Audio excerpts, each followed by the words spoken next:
Hello everybody, and thanks for stopping by on Hook Me Up Crochet.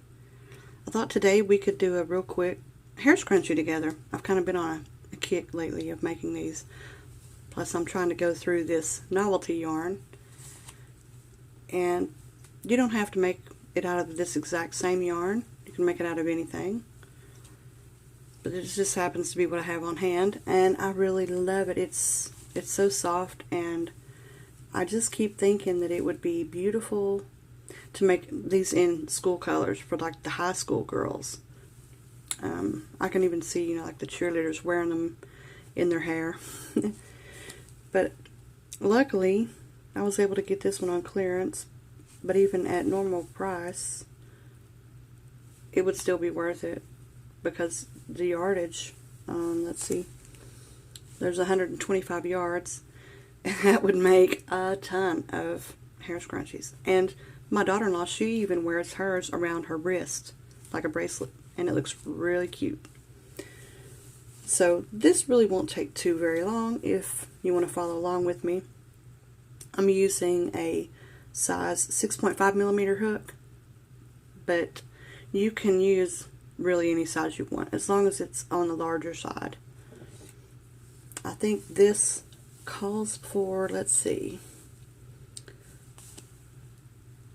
it calls for a 7.5, and I'm using, like I said, a 6.5, but it works just fine. Okay. Of course, to get started, you have to make your slip knot, which I don't know how everybody else does it, but I just do it like this. Twist and pull. Cinch it up on the hook.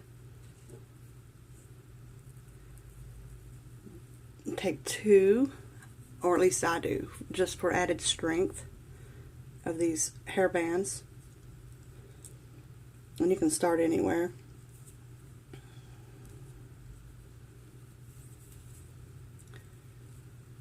Okay, hopefully you can see this.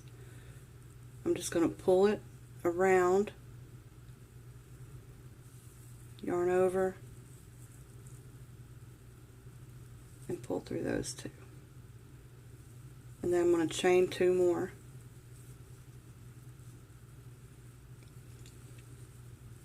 I'm going to keep the tail, or work it around under my stitches. And all I'm going to do now are double crochets the whole way around until it is just as full as you want it to be. This is assuming you guys know double crochet.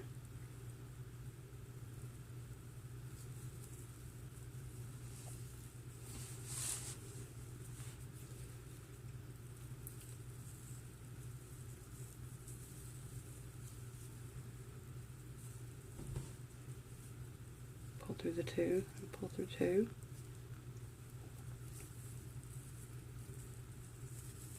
The good thing about this stuff is it's very forgiving.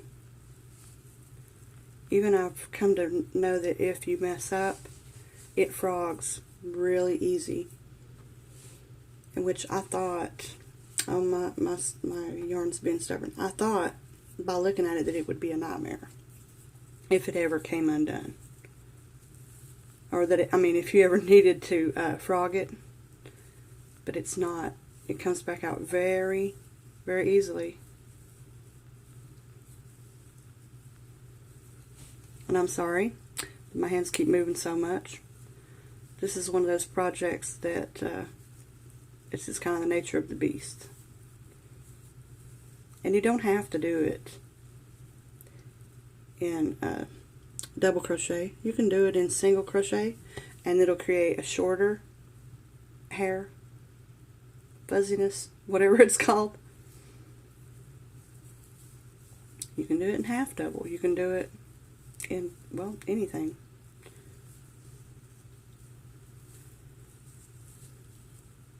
Whoop. My tail's getting away from me now. But it's something that I kind of like to make these in between projects because it can use up scrap, and they go really fast. They just keep going.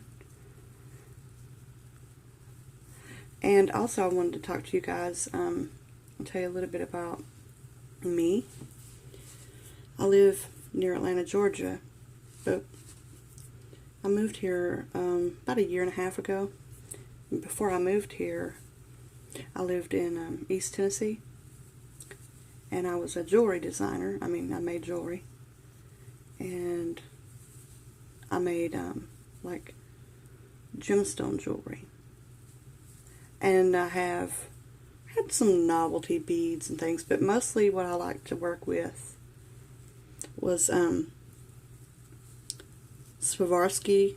I have a hard time saying that. Swarovski crystals. And that's not one to come across, but you know, it doesn't even matter. When you're doing this stitch, you can see sometimes it's not. It's because I'm learning how to work with the tripod, and it's not always coming with me. But it's so it doesn't matter. But anyway, I would make gemstone and Swarovski crystal jewelry, pearl jewelry, and the reason why I'm telling you all that is because I still have all of the supplies at my home in Tennessee, and I was thinking about the next time I go up, loading up on some of the beads and bead pins and jump rings and clasps and things like that, so that I can make stitch markers.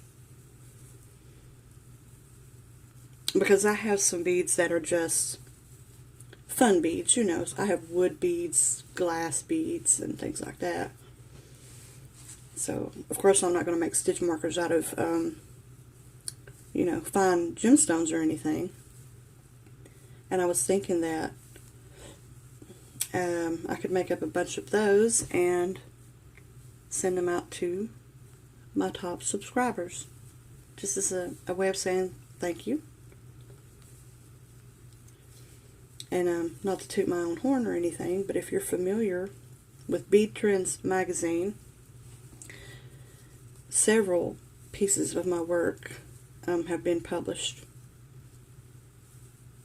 It's been a few years back now, but yeah, that's what I used to do. And I decided to get into crochet simply for, well, a couple of reasons. When I moved here, I have thousands of pounds of the jewelry making supplies. You wouldn't think it, but it does take a lot of supplies. You have to have jump rings in every size. You have to have chain in every size. The bead pins, or also called head pins, in every size, every length. And then when you start to accumulate beads and accent beads and charms and, oh my, I just lost my, you know, it really starts to add up, just like it does with any hobby. And the next thing you know, you have got a ton of stuff. And I just, you know, wasn't at a point where I could bring it all here, because I don't know that I'm going to live here for very long. You know, where I'm at now is kind of a temporary situation. So, but anyway, the next time I go home, I think I will throw together some kits and do that. Make some stitch markers for you guys that would be interested. Oh, I've come to the end here. I hope you saw what I just did. I'm just getting it right here. I'm not trying to go through any certain specific spot. And I'm just doing my slip stitch. And I always like to do just one more.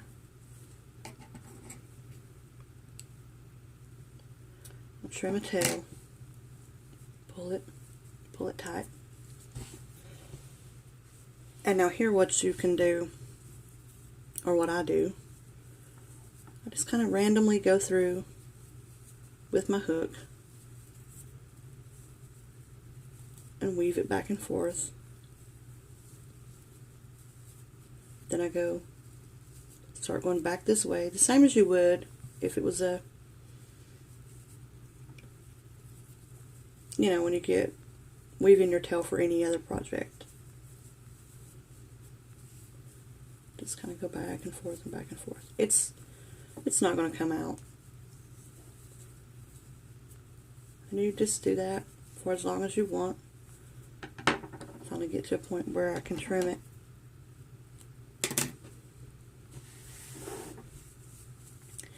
Now, one other thing I like to do is, I don't know if you can see it, but just right at the top, you can see your stitches. Maybe you can't see it on the camera, but I can see them here. And so I just go around and pinch it up. And what that's going to do is fluff it up and pull this fringe out from where it was, kind of woven in with the stitches. You see the difference? It makes it just a little more fluffier. Gives it a little more body. And I just like to go all the way around doing that.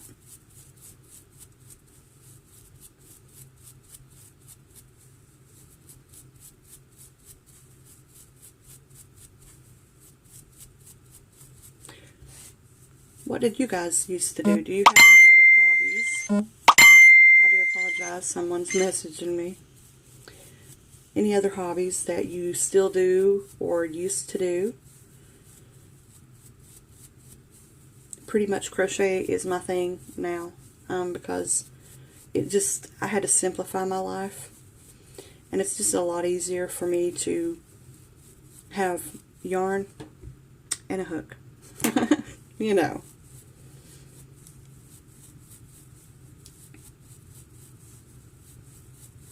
Because really, I know you can complicate crochet. You can get crochet to the point where, and I've done it myself, you end up with all these other furry yarns for trim and novelty yarns that you end up making hair scrunchies out of and things like that. But for the most part, if you've got a ball of yarn and a hook, and scissors, then you're good to go. And I love that about it. Okay, we have made a hair scrunchie. I hope that that was easily understandable. I try to do my very best. And excuse me for just a moment.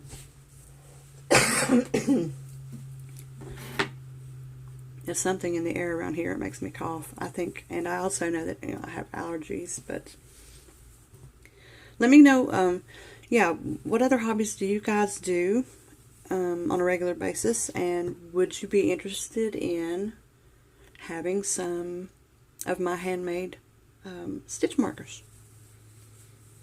And of course, if you have any other questions. And also too, guys, I keep forgetting to let you know, but if you ever need to contact me, my email address is hookmeupcrochet1, the number 1, at gmail.com. So you can always contact me there. And I think that's just about it. I hope that you've enjoyed this. Feel free to share my channel with anybody you know that's a crochet-aholic like us. It's much appreciated. And I'm already thinking about a giveaway for when I reach 100 subscribers. So there's that. Okay. Well, you guys, stay hooking and have a good day. Thanks for joining me.